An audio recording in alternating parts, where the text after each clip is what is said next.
পিসিমণির কথা শুনে নবীনপুরে গিয়ে অব্রকে বাড়ি ফিরিয়ে আনলো আদিত্য।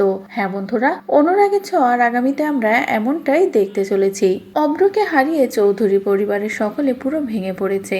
অন্যদিকে সুদীপা অব্রকে বাঁচিয়ে নিয়েছে। তবে অব্র আর নিজের পরিবারের কাছে ফিরতে চায় না, সুদীপাকে নিয়ে নতুন করে বাঁচতে চায়। যে এক ভাইয়ের একটাই বোন, এই পরিচয় নিয়েই থাকতে চায় অব্র। অন্যদিকে সুদীপা যখনই অব্রকে হসপিটালে রেখে বাড়ি ফিরে আসে, তখনই বাড়ি ঢুকেই চমকে যায় সুদীপা।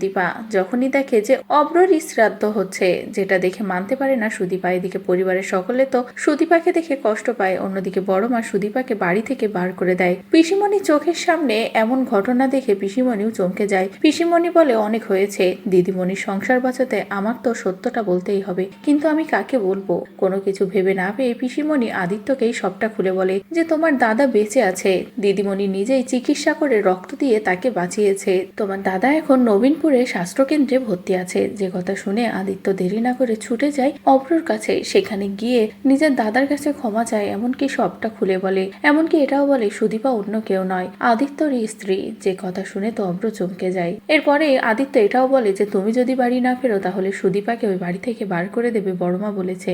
এমন অন্যায় হতে দিও না বলেই আদিত্য অব্রকে বাড়ি ফিরিয়ে আনে। এদিকে পরিবারের সকলে তো অব্রকে চোখের সামনে দেখে পুরো অবাক হয়ে যায়। তো বন্ধুরা, এবার যদি পিসিমণির কথা শুনে আদিত্য নিজে গিয়ে অব্রকে সত্যি বাড়ি ফিরিয়ে আনে, তাহলে সেটা দেখতে তোমাদের ঠিক কেমন লাগবে কমেন্ট করে জানাও। পরবর্তী আপডেট পেতে চ্যানেলটি সাবস্ক্রাইব করো।